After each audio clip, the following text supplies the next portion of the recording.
Welcome to the Homesteaders of America podcast, where we encourage simple living, hard work, natural health care, real food, and building an agrarian society. If you're pioneering your way through modern noise and conveniences, and you're an advocate for living a more sustainable and quiet life, this podcast is for you. Welcome to this week's podcast. I'm your host, Amy Fuel, and I'm the founder of the Homesteaders of America organization and annual events. If you're not familiar with us, we are a resource for homesteading education and online support, and we even host a couple of in-person events each year, with our biggest annual event happening right outside the nation's capital here in Virginia every October. Check us out online at homesteadersofamerica.com. Follow us on all of our social media platforms and subscribe to our newsletter so that you can be the first to know about all things HOA. That's short for Homesteaders of America. Don't forget that we have an online membership that gives you access to thousands, yes, literally thousands of hours worth of information and videos. It also gets you discount codes, an HOA decal sticker when you sign up, and access to event tickets before anyone else. All right, let's dive into this week's episode.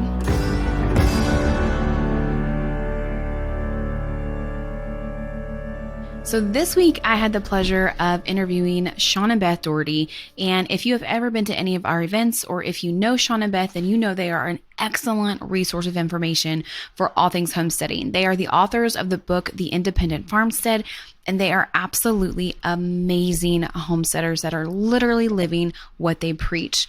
So we're going to go ahead and get started with today's topic. Our January theme is all about the dairy cow, the family milk cow.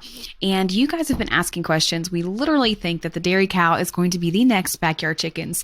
And so I'm asking all of the questions this month. This first episode is with Shawn and Beth, and the next episode will be with someone else we've never had at our conferences or on the podcast before. So in this episode, I hope that you learn answers to questions about getting started with your family milk cow, including even the touchy topics like what diseases should we test for, and are they even a really big deal? You know, there's lots of fear mongering when it comes to milk cows, and I think this episode will help you see just how easy it is to get started, what you should look for in your family milk cow before you buy it, what their diet is, and everything else that you could ever imagine. All right, let's go ahead and get started with today's podcast episode. All right, welcome Shawn and Beth to the HOA podcast. How have you been? Very good. Thank you for inviting us. Good. Well, we're happy to have you here. For those of you who don't know, Shawn and Beth are frequent speakers at our HOA events, and we really enjoy having you guys there and all the knowledge that you share. So we are relaunching our HOA podcast, and I thought it would be great to have you guys as our very first episode talking about the family milk cow. So why don't you give us a quick rundown on how you guys got started in family dairy, where you're at now, and just kind of who you are, and so people know if they're not familiar with you. For family dairy, how we kind of got started is we went the way a lot of people go. We started with the goat. We had briars, and we brought a goat in, and we were milking that. A bunch of goats. And we were milking them. And we all, I think the whole family kind of agreed that milk from the goats was not our favorite. And we thought, well, what about if we move up to a cow? And as anybody thinking about moving up to a cow, it's intimidating at the beginning. Oh, yeah. I had actually milked.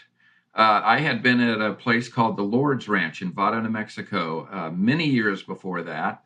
And I had spent a summer there, and I had milked cows there. So it wasn't the first experience I had with milking cows, but we struggled.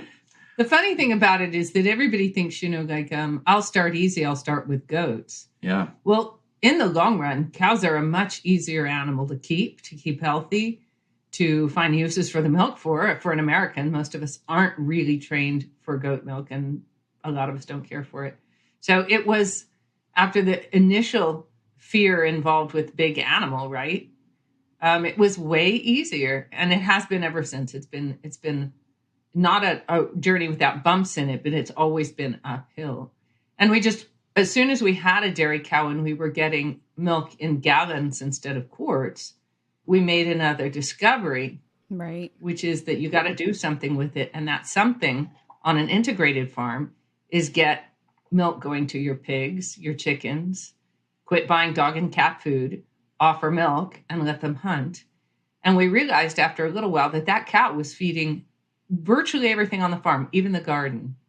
When we ran into intensive rotational grazing, mostly through our friend Joel Salatin, Right. That was like, it flipped the switch completely, because it meant that our farm was now going to run on local daily sunlight. And vastly the majority of the food and energy on our farm now is yesterday's grass, just transformed largely through the guts of a cow into forms we can use it. Yeah. That's awesome. What kind of breed did you start with? Like, so we just got a heifer calf from Joshua Furman and the Furman family a few months back. And one of my things, and a lot of what I hear people asking is how do we even get started with knowing what breed to go with, or are there crossbreeds, or, should we look at registered or non-registered? Is there any specific way to get started with while people are doing their research now to take that leap? Right. Our recommendation is always to find the cow that's available.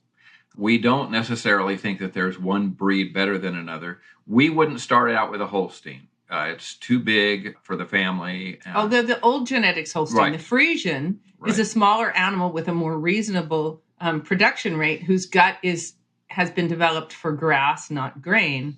And we did have a Frisian Jersey cross, right? Almost from the beginning, and she was great. So most of our cows are Jersey and Jersey cross, but I don't think that, we hear about Guernsey. We even have a Holstein out there in our lineup that, what you want is a dairy cow. And what's the difference between a dairy cow and a meat cow? We have a Hereford out there. I'm sorry, a Hereford. Yeah, so we have a beef cross out there. One of the clues is that dairy people tend to love their own breed. So whatever the breed is, the dairy woman or the dairyman says, oh, my breed's great, which is a great attestation for just right. Dairy cows are great regardless of breed. Some things to think about. Look at your terrain. If it's really steep, then the smaller heritage breeds are probably a good way to go. I would say all the time, the smaller heritage breeds are a good way to go, because I only reference science when it supports me anyway, right? And I'm going to reference science here, Right. which is that the biologists and the agronomists will tell us that smaller animals are actually more fuel efficient. So to keep two smaller animals that eat what one large animal eats will actually produce more milk, manure, and babies for your farm than to do otherwise. So another thought is simply that these huge animals have only come about through breeding programs in our ag universities, right, our land grant universities, to meet maybe their own goals, but maybe the goals of the commercial sector. A 2-story Holstein is not a good family cow. She's too big. She eats too much. She's too hard on your pasture. So we would tend to say, find somebody near you who already has this. And farms the way that you farm. That's right. And then get a cow from them. And don't worry so much about breed. Just find one that is a milder animal that, you can kind of gauge how much milk you want. And there are some high producers, and then there's some medium producers and low producers. And you're not going to even know necessarily if this is just a heifer. Because that's a very individual thing. And it's going to change over time. So you may think you're getting a low producer, and then that heifer ages, and you find out that she's a really high producer. We have an 8-year-old out there who this year kicked into high production. So there are a lot of variables. The other thing is that you're not married. I'm married to my wife, and there is no going back on that. When it comes to a cow, you're not married to her. So if you find for one reason or another that this cow is not working out, you can change her out for another cow. You can sell her at the auction, or whatever money you put into that cow could be fabulous meat. So you're not going to lose on this. Right. It's a great way to calculate what you're willing to put into a dairy cow. Figure out, what you would be willing to pay for really high quality beef. And say, an 800-pound cow, say she's going to put 350 pounds of beef in your freezer. Then there's at $10 a pound for high quality beef. You could say, I have $3,500 to spend, or you could just go down from that. It's one way to sort of make sure it's a win-win. But the chances that you're going to have to eat this dairy cow are pretty low too. Some things I would throw out too, because we see this. A lot of times people are sort of trying to pull off 2 dodges at once. They want a dairy cow, and they think, and wouldn't it be great if I was breeding some high quality mini tiny teacup jerseys that would bring a whole lot of money when I sell them. And it sounds like a good plan, except one, you've sort of watered down your goal. So now are you going to get the mini jersey, whether she's a good dairy cow or not? But two, remember when you start thinking boutique or fashionable animal, that it can be hard to find breeding stock, right? And I don't mean the females. You're going to go buy a female because that you want a milk cow. Right. But when it comes time to breed her, it can be hard to find semen straws or a bull for that. So we'd go back to what's in your neighborhood, who's farming the way you want to farm. Go to Craigslist. I don't know why, but it's a pretty good source. I guess people like us use it. And start going through. Look at the way they describe the cow. Right. The more details, the better. Don't worry so much about whether she's papered. Don't worry so much about whether they had UC Davis test her for every possible genetic whatever. But look and see, even in the pictures, what does the background look like? Are we happy with the way that grass looks? Are they standing hock deep in mud? Right. Those are good clues. And don't get desperate and say, I've just got to get this one because it's the one that's available. You need to ask that farmer a lot of questions. Right. Is she used to electric fence? Has she been grass? Is she really bred? And do you have a vet certificate saying she is? How much grain is there? One of the things that we are really all for is totally grass fed. We don't use any grain whatsoever. And somebody may say, oh, we bring her in and we just give her a little bit of grain. And you say, well, we give her a scoop. Right. Go look at the scoop and find out how big a scoop is. Right. And then that adjustment back to all grass can be relatively easy, depending on how much grain she's gotten. Mm-hmm.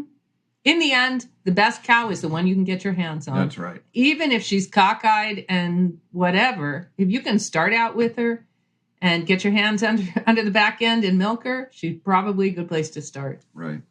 Yeah, that's what we did when we found this heifer calf. So Joshua Furman, he's going to be our next episode this month. And that's what I did. I was like, well, there has to be someone in Virginia that breeds grass-fed dairy cows. Right. And so, that family has spent 30 plus years, culling and just getting these great genetics. And so that's definitely what we did. That's wonderful. And it was cheaper to buy a heifer calf than to, buy a $2,000 milk cow. And of course, I'm on his list for that too. But but that's an option too. I think people need to know. So one question I have, the big thing right now is the A2 status. Is that something that you guys have done a lot of research on? When people are trying to find a family milk cow, they're specifically looking for that A2 status. So I wondered if you could talk a bit about that. Mm-hmm, mm-hmm. So I can think of two reasons to worry about A2. One is that somebody in your family or for whom you're going to be producing milk has a specific health need that can be addressed through A2 milk.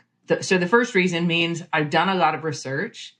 I already have a need for that in my family, and that's why I'm pursuing A2. The other one is simply market value.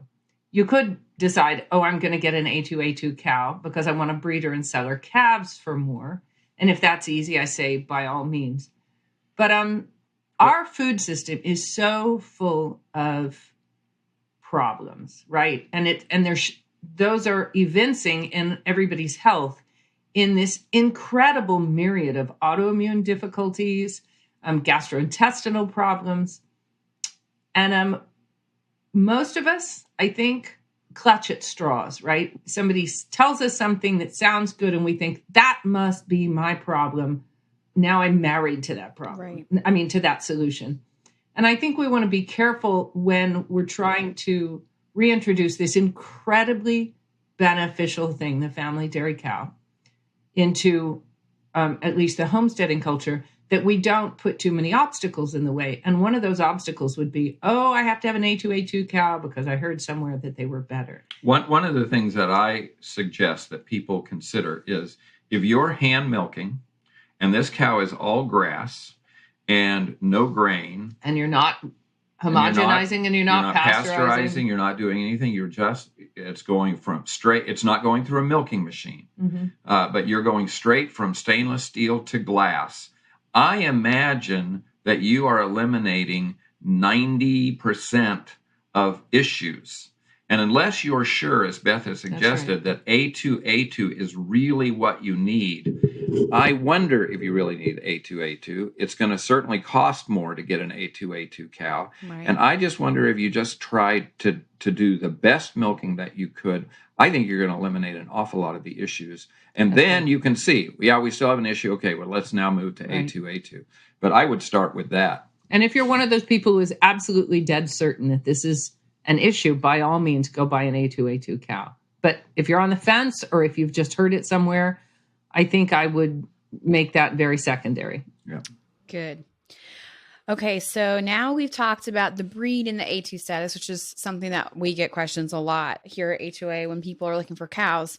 The next big question, and Beth, I think did you write a blog post for us about this, I think, is how many acres are required for a family cow, and is one terrain better than another? So I know it's a loaded question. Like when we ask about acreage, it's kind of like, well, what does your land look like? You know, it's hard to answer. Right. But in general, if you could kind of steer people in that direction on what they might need for these specific needs for a cow. One thing that we are kind of surprised by is that our land is about as steep as anybody's land, right? Steeper than most people. When people come and see us, they said, you guys say it's steep, but this is really steep.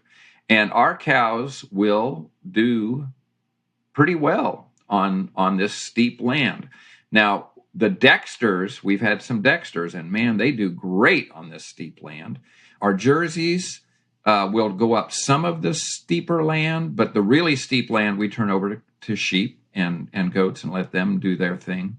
But in terms of the dairy cow, yeah, I think it is significant what you have, but you do not have to have just flat land. Mm-hmm. I mean, you can have land that is pretty steep, and cows will go up and down it. They're in 4-wheel drive all the time. Yeah. So in the United States, I tend to think of there being sort of two basic outlines, right?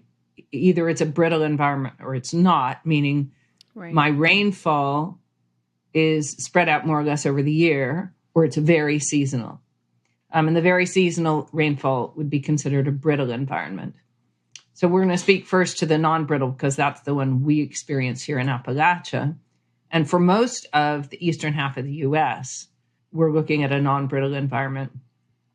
And you're right. I mean, there is no magic number, but we all need numbers. We just have to have something to start with. So I would say, and of course, then the second question is what's growing there? And if you're starting out, what's growing there really should be what decides what kind of animal you're grazing. Cows are going to make limited use of brush and briars. So we're going to assume that we're talking about some kind of a grass and weed, grass and forb pasture. It can be as scrubby as you like, but it needs to be something they can get into. A cow's most tender parts are her nose and her udder, and she's not going to shove them in among a bunch of scratchy briars. So if you have a grassy, weedy pasture, some numbers, it is perfectly possible to keep a cow, to stock at a rate of 1 cow per 2 acres or less if you're raising beef. Now, dairy cows, they need greater volume as well as greater quality. If you've got a low quality pasture, the way you meet those needs is you give greater volume so they can be pickier, right? They can go through and pick up the more high quality forages.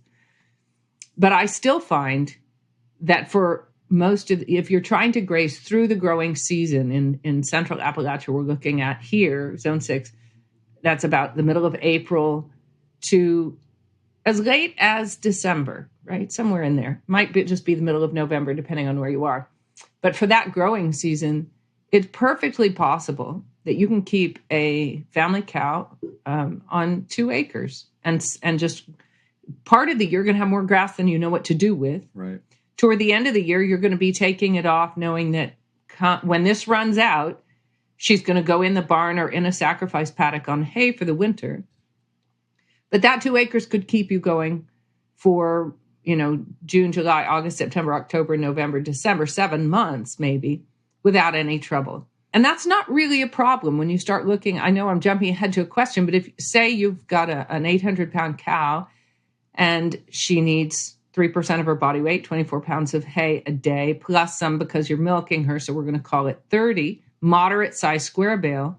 say that square bale cost you $6, which is around here would be High. And you do not have to buy horse hay, fancy horse hay Don't have to have alfalfa. for an all grass dairy cow. Depending on her habits and her breed and her history, first cutting might be just fine. First cutting is what we buy because we don't feed hay very much of the year anyway. But that $6 is getting you her milk, her manure, her calf. It's paying for the fact that you had her all summer when she was free. So remember to spread that $6 per day for a third of the year, or 5 months maybe, out over the whole year when you're calculating whether she's worth it. I don't know if I'm being clear, but occasionally you have to spend money on a cow, but you want to spread in your mind, spread that expense out over the 12 months that she's actually performing for you. But when you start calculating that in and you realize, oh, so I'm getting 3 gallons a day part of the year, an average of 3 gallons a day is what I'm figuring, say, for our Jersey crosses. I'm getting an average of 3 gallons a day the whole year, and I pay $6 a day for a small part of the year, or less than half of the year. So it's that 2 acres per cow is perfectly doable. Now, if you want to stockpile for the winter, that means hold out some of your pastures starting in midsummer. Don't graze them. Let them cure standing, mature grass that just cures standing, and then graze that in the winter. Probably 3 acres would do it. You wouldn't really need double. You would just need some practice managing grass. And then you'll need hay as backup in case you there's have bad problems. weather. When we are doing, we're on pasture all year round. There's about 3 weeks when we've got ice on top of snow, and that's when we're feeding hay. The rest of the time, the whole rest of the year, minus 3 weeks, those cows are only on pasture. Wow. And something that's interesting to note about that, and I don't know if we're getting a little far afield, but something that's very interesting to note about that is that standing forage in the winter is actually, by the evidence, the highest quality grass that they're going to get in November, December, January, February. That is higher quality than your high quality hay is. And the evidence for that is that the components, that is the food part of your milk, will go up hugely. I'll give you an example. Normally, a gallon of our Jersey Dexter Cross milk is going to be about maybe a quarter of that is going to be cream on average, except in the winter. It's going to be more like a third of it is cream. And if I make cheese with that milk, instead of getting, like 0.8 of a pound of cheese per gallon, that means if I started with, say, 5 gallons of milk, I get something close to 4 pounds and a little bit more of cheese, right? I've got a cheese on the counter right now from not quite 5 gallons of milk. It's 7.5 pounds. Wow. So it's well over 50% more than would be expected from a summer cheese. So as you're figuring out, like, what's it worth to me to manage cows in the winter, to get access to, I don't say buy, but get access to enough land to graze cows over the winter, keep in mind that it's not only free, it's extremely valuable as food. Maybe that's a little bit too much information. I don't know. No. But for me, it's hugely exciting. God planned this better than we can. I think that's great. That's why I love having dialogue like this, because those are tidbits of information. Like, I would have never known that. And these are not things that people write in books most of the time. And they're not things that a lot of people talk about. And so that's why I really enjoy you sharing that, like, because people don't think about that when they're trying to run the numbers on their cows, especially wives trying to convince their husbands that they need a cow. And so that's really interesting. I like that. That's really cool. Okay. So bringing it back, we've talked about diet, which is, you covered that very well. Let's go back to the cow real quick, because these are some questions we get too. So a couple things, like, what are some visible qualities for people to look for before buying? So I guess it was earlier this year, I helped a friend purchase a milk cow. And so we were kind of like trying to go by pictures and then asking a dairy cow friend, like, what's her udder supposed to look like to tell if it's a good udder, things like that. So what are some visible qualities that people can kind of look for with a dairy cow? Because there's so much conflicting information between, the industrial dairy industry and then like the homesteaders that just need a good grass-fed cow. Right, because there is a big difference. So we have written a couple of things. Our first is the book, which is The Independent Farmstead. And this book talks a lot about how we do things on the farm and the cows. But what has happened after we wrote the book, people started emailing us, and we encourage people to email us. One of our goals is to help people over the hurdles that get them doing this homesteading work. And we frequently get emails, and I'm just going to give our email out. Please use it. It's Shawn and Beth, that's all spelled out, SHAWN, and A-N-D, Beth, B-E-T-H, 1960 at gmail.com. We encourage you to write us. We do write back. And again, what our goal is to help people over the hurdles that you can live the life that we have come to love. So the other thing that's happened is that Beth is our primary writer, and when people would write in emails, she was finding herself writing the same thing over and over and over again. So she turned those into some little booklets. We call them Independent Farmstead Field Guides to Inputs-Free Farming and Homesteading.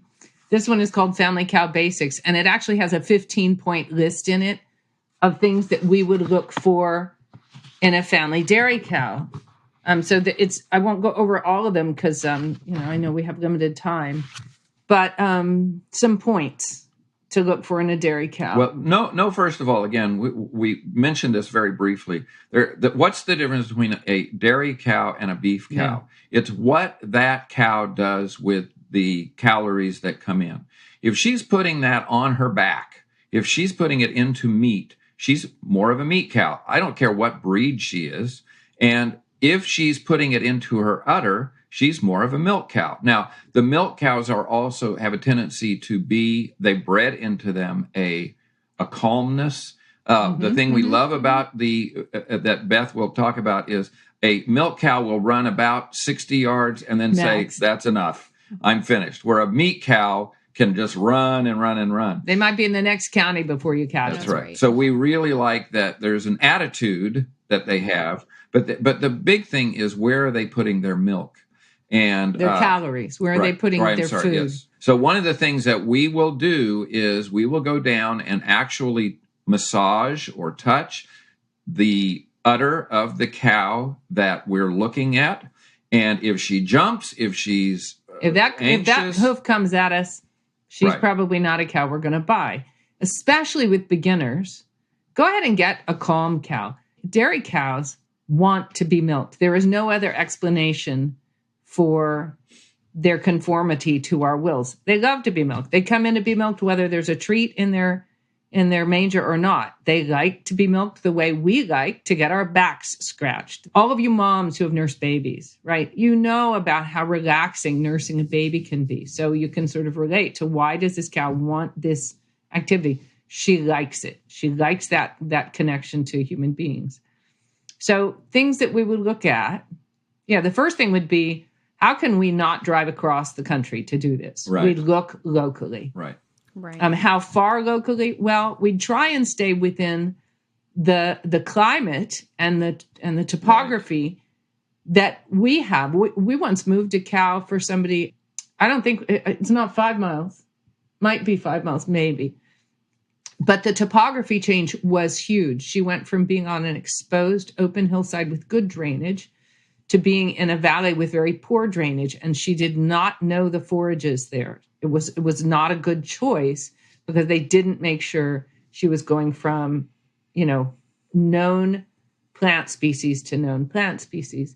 That doesn't mean don't move them 300 miles if you need to. 6 hours is not too far if the similarities are pretty great. But those would be two things we'd look at right away. And those also help keep the cost down. Yeah. Feet, we don't trim. We don't do anything with their feet. Our cows are on grass all the time. Right. We do find that they shed when they give birth. So there's a natural process of of hoof care. It chips back about 6 months after they calve. Those hooves, which have grown out the way we ladies, our nails and hair get so thick and strong when we're pregnant. Well, she can't trim hers, so eventually they just sort of chip back. Right. But we would want to be careful about, if she's limping, if she has, a grass-fed cow is going to be on her feet a lot. So if she's limping, if you have problems, if you see something like that, that would be something that we would say you need a little bit more information. Why is this? Is this an anomaly, or is she always has a bad leg or something? Right. So it's easier to sort of describe what you'd go looking for and then say how you would compromise on that. So like, what's the perfect dairy cow? Well, let's pretend she's 5 years old. She's calved twice. She's pregnant with her third calf. Her hip bones and ribs show, but they are not standing out like racks. One place to look on a dairy cow, two places to look on a dairy cow to say, well, she's bony because she's a dairy cow, but is she too bony? Look at her shoulder blades, front legs up at the level of shoulder. It's a straight up and down line. And if it stands out really sharp, this is the front edge of her shoulder blade. If it's standing out really sharp, maybe she's on the thin side. The pockets on either side of her tail head are going to deepen as she gets older. So the older the cow, the more indentation you're going to see there. But if that's very deep on a young cow, she's probably on the thin side. That's not ruling her out. That doesn't rule her out because you take her home and feed her better. You're not going to get rid of the children because some of them are a little skinnier than other kids. So you just want to, be aware. One of the things that is very significant to us is the coat. If it's that fluffy teddy bear coat, that's a really good sign. You can't fake that. That by itself is a really good indicator of a high level of health. And one thing to remember about fat and thin is that 1 week can make a big difference in the body weight of a cow. Just 1 week of eating. So a cow that gets a limp, for example, and is lying down for 3 days instead of eating well, might be on the thin side. But as soon as her foot feels better, she's going to get up and put that weight and back it's possible that your pasture's way better than the pasture she's been on. So if you're rotating, it's almost certain it's going to be better. Right. So things on our list. Diet, we'd rather she be all grass. If she's had grain, we'd rather she be younger than older because it's easier to transition a younger animal off of grain. It's really good if there have been no complications with birth. We'd like a cow to be already accustomed to polytwine because that's going to make training her easier. Now, all of these things are relative to or depend on how much experience the cow owner is going to have. Like if you're buying a cow and you already know cows well, you might not be intimidated by the thought of training a cow to polytwine, right? I'm comfortable with her. It'll take me a week to get her where she leaves it, where she avoids that white string. You might be okay with that. But these are sort of your points for beginners. Chemicals, we'd rather she hadn't had any. Yes, we don't do any vaccinations. We don't do any wormers. We don't do any of those things that you're doing for your cow are very likely going to mask a bigger problem. So we don't want them to be masked. We want to see if there's a problem, and then the correction is possibly culling that animal. Or it may be that when they get on our good pasture with the minerals and things like that, that any problems will clear up. We don't use any fly sprays or fly dust or anything. Right. So her udder conformation matters a lot to us. Too low, hard to get a bucket under, that's a problem. What we'd like to see on a young cow, we'd like her udder to be fairly high off the ground, so not hanging down too far. We'd like teats maybe the size of our thumb or could be bigger, well spaced out, pointing down, not out or in. No extra teats on the back, or, sometimes you'll see a little extra false teat on one or both of the back quarters. Those are permissible, but you don't want one that works, and you certainly don't want that you're going to have to mess with.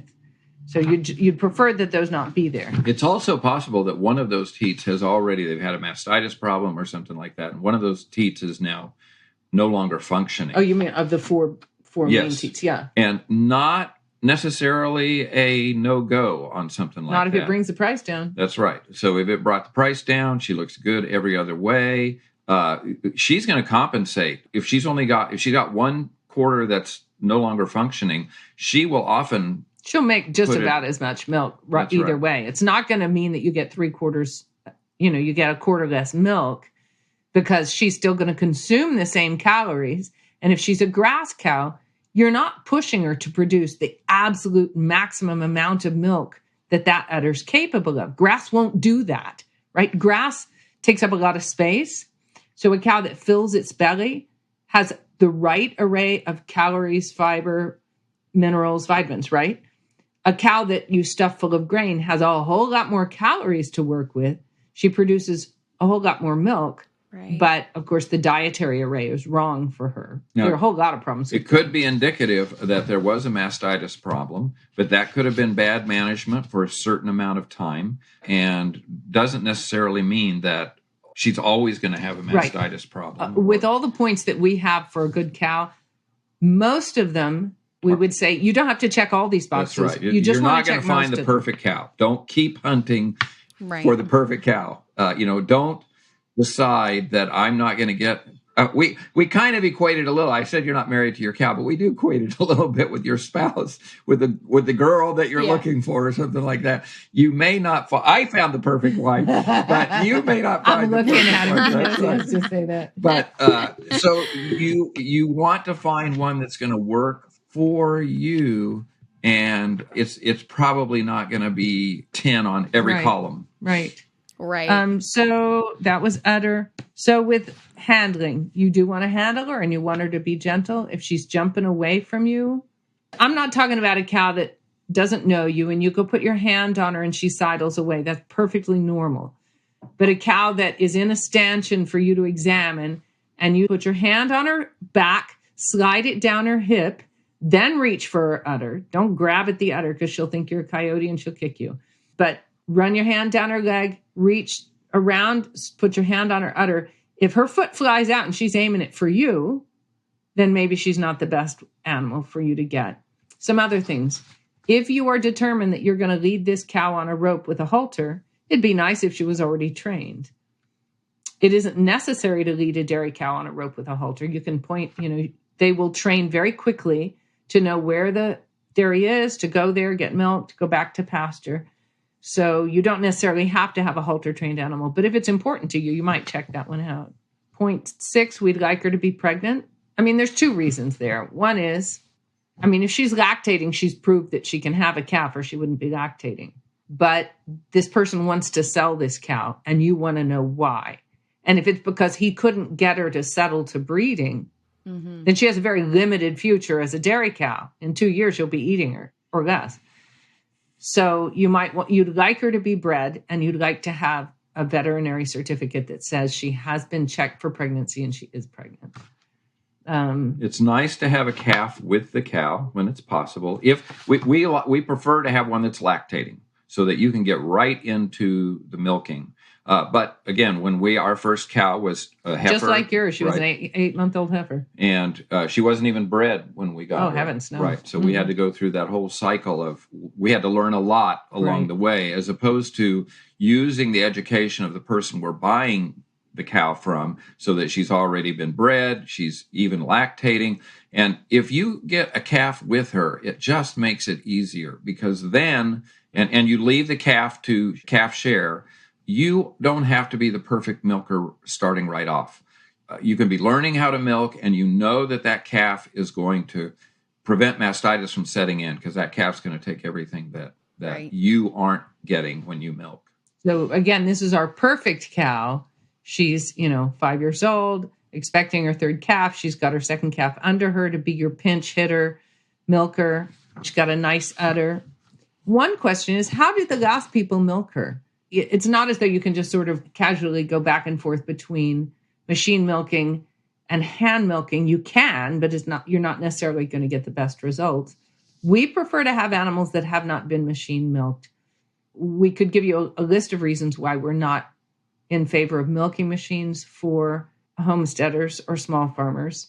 Our principal reason for hoping that she's never been on a machine is that our experience, limited as it is, has been that cows that have been milked by machine don't necessarily have as strong a letdown reflex as a cow that's been hand milked. The stimulus is different, and it seems to us that the machine milked cows we have had required more work on the part of the hand milker to get that milk out. Condition, Shawn already talked about. That shiny coat, that shiny fluffy coat is a great indicator. Bright eyes, alert ears, head up, not necessarily, way back, but just not her head hanging. You want her to look interested in her surroundings. A few body notes. We don't like horns. A horn does not have to be aimed at you to put your eye out. And you're going to be in close contact with this girl a lot. Feet in good shape. You want the hoof wall to be more or less at that angle. But the older the cow is, I'm 59, so I already know about how your feet sort of get tired after that many years. The older the cow is, the more inclined that hoof wall is going to be. And that's not really a problem. But you don't want a flattened or a ski-tipped hoof. Smaller cow. And this is noteworthy. You want her to look feminine. We've seen the results in like a full-blooded Jersey that just somehow seemed to have an extra chromosome in there or something. We've seen butch dairy cows and they just don't seem to do as well. Didn't breed back well. There were a number of problems with that cow. So check for hidden problems. Ask the guy or woman who's selling her why he's selling her. It may simply be, I have more cows than the farm will carry. Every year there are more born, so I have to sell some. Right. And that's what you're hoping for. But we do a lot of secondhand shopping on a lot of things, way more than just a cow. And even who you're buying it from, that really helps us tip a little bit. That cow looks okay, but I have an awkward feeling about this person. Right. And sometimes that will make the decision. Or not sure how this cow looks, but those people are not just really nice. They seem knowledgeable. They seem to care. Right. So I'm willing to take that risk on that cow. Right. And then price. There's the tendency to think, I want to get the very best. And, sometimes we feel better about a project if we think we really, went out and spent lots of money on the best possible animal. And I would say that is probably unnecessary. And it's easier to eat an animal or endure her loss should that sad thing happen if you haven't spent twice as much as you maybe needed to. On the other hand, when you find a good cow that meets a lot of these criteria, she may be worth it. She's probably worth spending. Just figure this. Right. If she's a good cow, she may have 20 years of production in her. She might even have more. She certainly ought to have 12, 15 years of production in her. Average out that extra $1,000 over all those years, and it comes to cents. Your car won't last that long, and it's going to be a lot more expensive. She's going to appreciate in value for a good while, get more valuable, but she's going to drop you a calf every year. Right. She's going to mow your lawn and fertilize it every year. So she's that extra $1,000 when you start factoring it into what she's going to do for you. In the end, it's worth getting a good cow. Right. I agree. We know we bought stuff that weren't. Right? You definitely, sometimes you get what you pay for, but then there's also those kind of gems that kind of stand out. Okay. I've got one more question for you guys. And I know it can be really long. I'm only going to keep you for a couple more minutes. And the one question I have, because this is something that I think freaks out a lot of people, is about diseases. Like, what diseases should people test for on their cow? Are there some diseases that can be transferred to humans? Or is this not a big deal as people make it to seem? If you want to talk about that for just a quick second, and then we'll go ahead and get off here and let you go about your day. Our son is a veterinarian. And when we have problems and people ask us about different things, what was the last one somebody asked us about? BLV, bovine leukosis. Right. And so we say to him, so what do you think, James? And James says most of these problems are problems that express when the cow is put under stress. And otherwise, these are things that hang out there. Some cows have them, and you can really stress yourself out saying, I've got to test it for all these different things.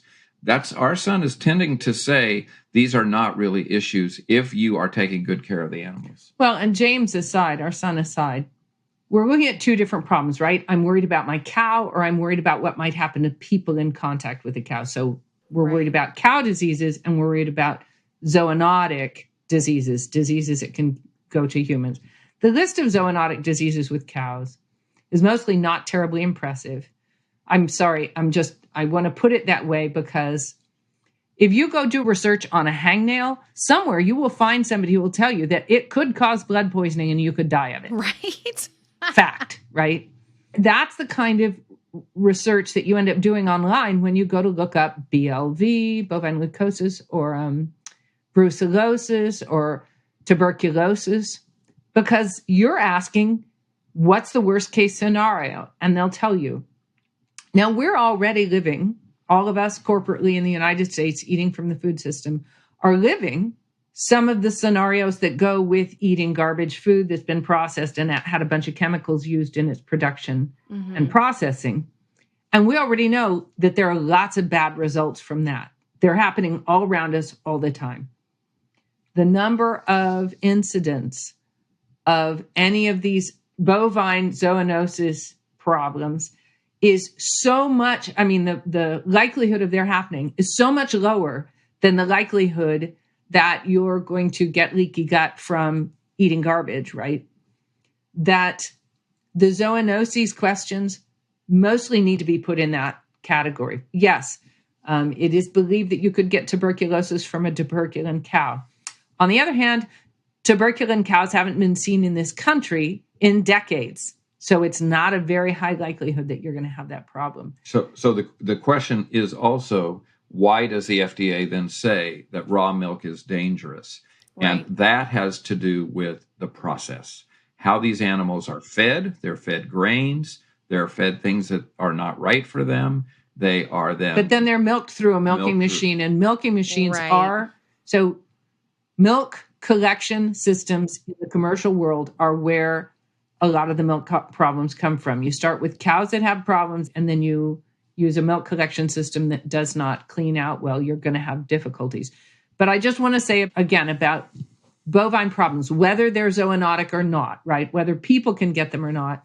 If you buy a cow that looks healthy from a herd that looks healthy, and you bring it home and you take care of it in a natural way by rotating it daily over grass pasture, especially a mixed native or naturalized, not a planted pasture, but a wild, woolly, woody, weedy pasture, you are doing the best you can, better than anybody in the industry is doing for you, better than your neighbor down the road is doing for you probably. You're doing the best thing you can to produce the highest quality milk on the planet. And milk is the food God made for taking care of all the baby mammals. It is the perfect food. That's not the Dougherty saying it. It's the Bible saying it. That's right. God said that you are going into a wonderful land because it is a land flowing with milk and honey.